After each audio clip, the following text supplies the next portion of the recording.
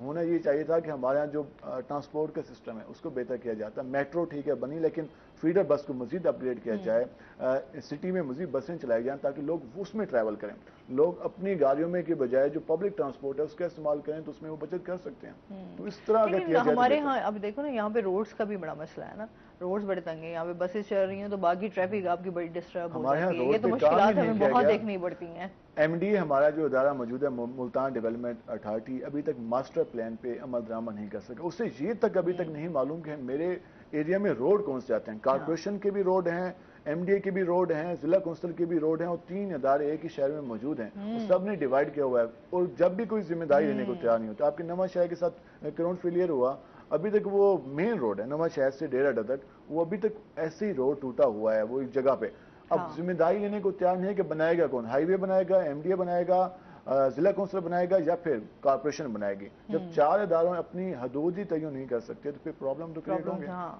ارے آج تک ہم یہ چیزوں کو فیس کر رہے ہیں، اچھا پھر روڈز بنائے جاتے ہیں اور پھر کچھ دنوں میں ہی پتہ چلتا ہے آپ کے جو روڈز ہیں وہ آپ کے ٹوٹے پڑے ہوتے ہیں یا کھڈے پڑے جاتے ہیں، اتنے بڑے بڑے کھڈے ہوتے ہیں کہ آپ سوچ بھی نہیں سکتے۔ پہلے بھی ہم ایک روڈ کا ڈسکس کر چکے ہیں، میں آپ بھی شاید جانتے ہوں گے، سورج مانی روڈ۔ جی بالکل، جی ایسا روڈ ابھی ہے، تک وہ روڈ جو ہے ایسا روڈ ہے کہ حیرانگی ہوتی ہے، اور ہمارے اداروں کو ان کی حالت دیکھ کر ایک ہنسی بھی آتی ہے غصہ بھی آتا ہے۔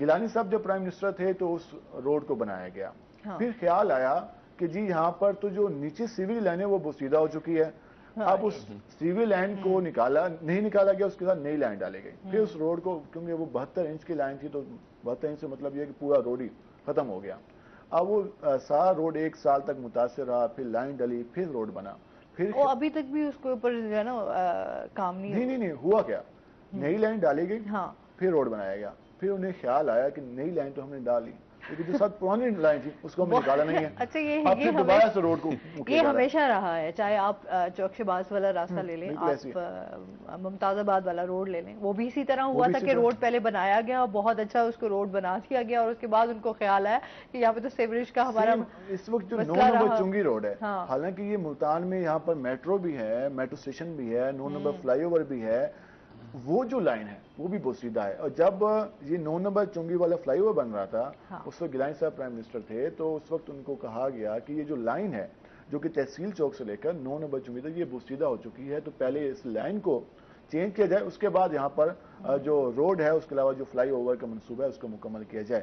لیکن لازمی بات ہے کہ پولیٹیشنز ہوتے ہیں، وہ کہتے ہیں کہ ہمارے ٹائم میں یہ پروجیکٹ مکمل ہو جائے، اس وقت فلائی اوور بنا دیا گیا، افتتاح بھی کر دیا گیا، اب اس کے نتائج سامنے آ رہے ہیں کہ وہ جو لائن ہے آئے روز 9 نمبر چنگی پہ کراؤن فیلئر ہوتے ہیں اور اس کی وجہ سے متاثر ہوئی ہے جگہ اور کسی کو نہیں پتا کب وہاں پہ گڑھا بن جائے اور گاڑی نیچے چلی جائے. اور ابھی بھی ہوا ہے اس کا روڈ کا حال جو ہے اس کا روڈ کا حال خراب ہے. اس جگہ پہ ایک ہی ٹائم میں 3 کراؤن فیلئر ہو چکے ہیں 9 نمبر چنگی پہ. اور ایک تو حالت یہ آ گئی کہ واسطے نے کہا کہ اب اس لائن کو اگر ہم چینج کرتے ہیں تو اس بات کا ڈر ہے کہ فلائی اوور متاثر نہ ہو. تو اس لیے اب انہوں نے کہا ہے کہ اب ہم کریں گے کیا. اب انہوں نے یہ کہا ہے کہ ہم اس کا جو لائن کا رستہ ہے وہ چینج کریں گے. اب انہوں نے یہ کیا ہے کہ 9 نمبر چنگی سے لائن نکال کے عیدگاہ چوک پہ لے کے آئیں گے. عیدگاہ چوک سے آفیسر کالونی سے لے کر تحصیل چوک پہ لے آئیں گے. جو کہ تحصیل چوک سے آئی تھی 9 نمبر, اب اس کو ایک لمبے روٹ سے لے کر اس لائن کو چینج کیا جا رہا ہے. یہ وہی حال ہے کہ آپ کو ایک پہلے پروجیکٹ کے لیے پیسے نہیں مل رہے ہوتے, بجٹ نہیں مل رہا ہوتا, پھر جب آپ کو ایک دم بجٹ ملتا ہے پھر آپ اسی بجٹ کا جو ہے وہ پہلے کام تو کروا دیتے ہیں, پھر اسی بجٹ پہ پھر ہم نقصان کرتے ہیں اور پھر آپ کہتے ہیں کہ اچھا جی اب یہ دوبارہ یہ کام بھی رہ گیا, اب یہ والا پروجیکٹ بھی اس میں ایڈ کر دیتے ہیں. مطلب آپ لاکھوں کروڑوں کا اسی طرح بجٹ لے کے اور پھر ضائع کر دیتے ہیں اور اس میں بیچاری عوام جو ہے وہ ذلیل ہو جاتی ہے.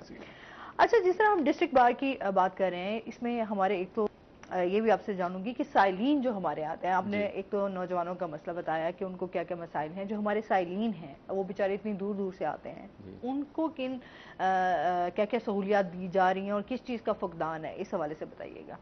سہولیات تو بہت کم ہے سائلین کے لیے, خاص طور پہ جوڈیشری اور وکلا کا جو مین محور ہے وہ سائل ہے, کلائنٹ ہے, جس کا مسئلہ ہے کورٹ کے اندر.